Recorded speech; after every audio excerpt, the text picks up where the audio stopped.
Salut à tous, je m'appelle Antoine Caron et je suis heureux de vous accueillir sur cette chaîne dédiée à la pêche. Ici, je partage des astuces sur la pêche, le choix des appâts et des leurres, et j'aide également les débutants. Abonnez-vous pour rester toujours au courant. Et maintenant, passons au sujet du jour. Bonjour à tous. Dans cette vidéo, je vous emmène avec moi pour une session de pêche à la mouche au coup du midi. Nous allons explorer les rivières où les truites sont particulièrement actives en ce moment.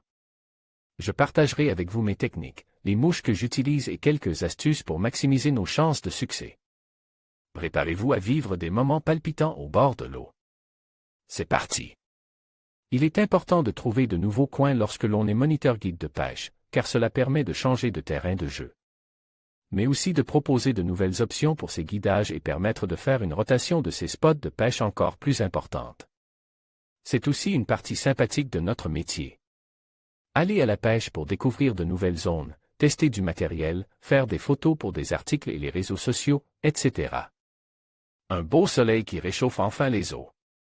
Notre été en Bretagne est plutôt timide et les journées ensoleillées n'ont pas été nombreuses.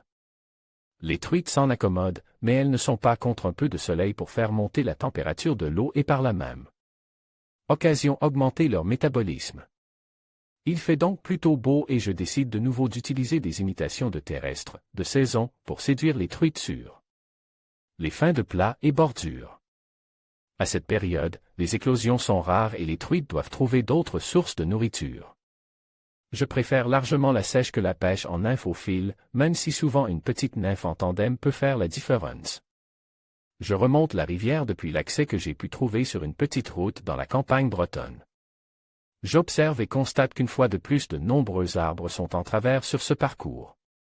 La tempête Ciarán a vraiment fait des dégâts en Bretagne et les APMA locales ont un énorme travail à fournir pour rendre les parcours accessibles et enlever les embâcles.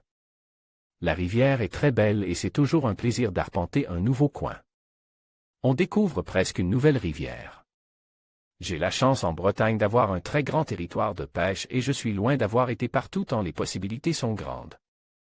Une pêche technique sur les cours d'eau bretons dans le Finistère, la grande majorité des rivières n'excédant pas les 8 à 10 mètres de large. De plus, elles sont souvent assez encombrées et donc techniques à pêcher. Il faut du matériel spécifique. Une canne courte entre 6,6 et 7,6, voire 8,6 pour les plus grandes, montée avec une soie WF qui charge rapidement. J'ai opté pour la Sage d'Art en 7,6 soie de 4. J'y monte une soie Rio Creek en 3, une taille en dessous, qui est une super soie pour lancer à courte distance donc en petite rivière. Pour un pêcheur chevronne, la pêche est possible un peu partout, mais il faut maîtriser les lancers-roules, revers, horizontaux afin de se faufiler entre les branches. En Bretagne, il faut être un pêcheur complet pour pratiquer sur nos petites rivières. C'est assez technique et je m'en rends compte tous les jours avec mes clients. Je cherche donc des parcours pour tous les niveaux du débutant au pêcheur confirme ou expert. Les parcours compliquent, ça il n'en manque pas. Mais les parties dégagées ne sont pas très nombreuses. La première partie du spot est assez intéressante et il y a de belles ouvertures pour lancer. Je mets un de mes petits scarabées en taille 14 sur une pointe en 12 degrés et une première très jolie truite de 30 cm vient rapidement l'intercepter en douceur sur une fin de plat. Avec les niveaux d'eau, mais aussi et surtout les températures que nous avons eues depuis l'ouverture, nos truites sauvages se sont bien gavées et elles sont en pleine forme. Même un poisson de cette taille vous donne du fil à retordre. Saut, coup de pêche, tentative de décrochage dans les herbiers. Elles savent y faire. Un bon début de session. Puis rapidement une autre truite un peu plus modeste postée sur une bordure viendra aspirer ma mouche. Super! Cela fait plaisir, car la pêche est très aléatoire cette année et les journées se suivent et ne se ressemblent pas du tout.